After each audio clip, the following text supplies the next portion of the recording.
This is me, Candace Henson, at age 3, when I first started writing on my own.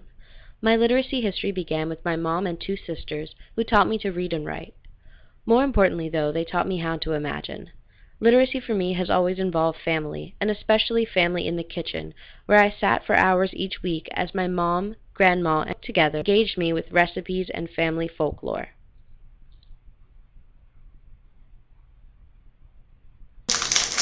I guess one of my favorite things that you used to do.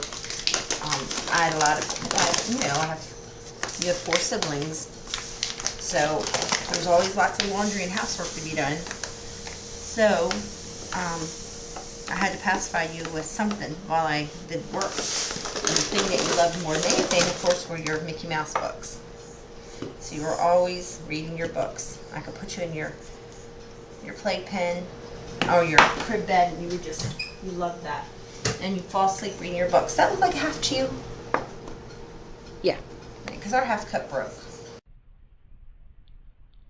This is one of the photographs my mom referred to. Books were everywhere in our house, all the time. As I started kindergarten, even more books were made available to me, and though school itself bored me with its easiness, the library engaged me. And one benefit of attending school was the opportunity to go to book fairs. At this particular fair, I met the teacher from the Black Lagoon, Mrs. Frizzle, and of course, Clifford the Big Red Dog.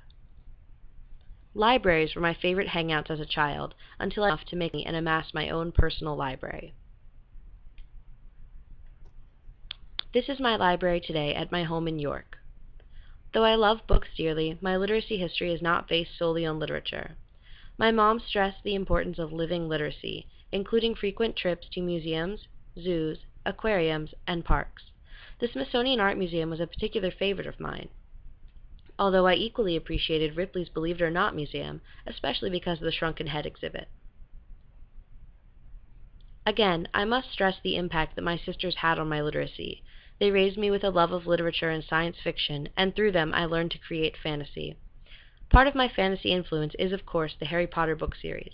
I have been dressing up for book and movie midnight premieres since I was 10. Even at my wedding, our guest book was my copy of the Tales of Beedle the Bard. Everyone in my life knows me for my love of Harry Potter, books, and grammar in general.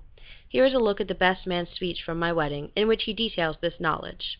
But anyway, I met Candace, and the way that I met her was her very harsh critiquing style of others' writing. And I don't know if any of you have been subjects or victim to her grading.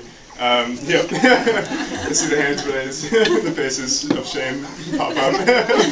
No, but may you always love him as much as you love grammar. Literacy, to me, is not just written. It is also moving, living. It scaffolds and builds upon itself, ever developing and growing. Even in simple like playing a game, literacy appears in the connections that players make from pictures to ideas. Suit.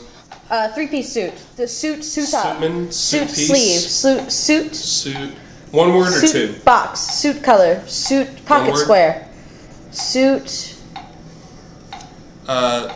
Navy. Formal. Formal suit. dress. Formal wear. Formal tuxedo. Yes! That is not a tuxedo, girl. I was trying. That's like a Texas The tuxedo sailor with short. the yeah, I know. I was like, It's a short man. you heard me say sailor, right? Yeah. It's a tuxedo. See, black and I white, guessed that's it, what I was so- going I've never for. seen. Oh, what I kind of get tie is it. that? As a teacher, I want my students to learn that literacy is smart. It's electric. It's historic. It's just plain good. It's pointed. It's big.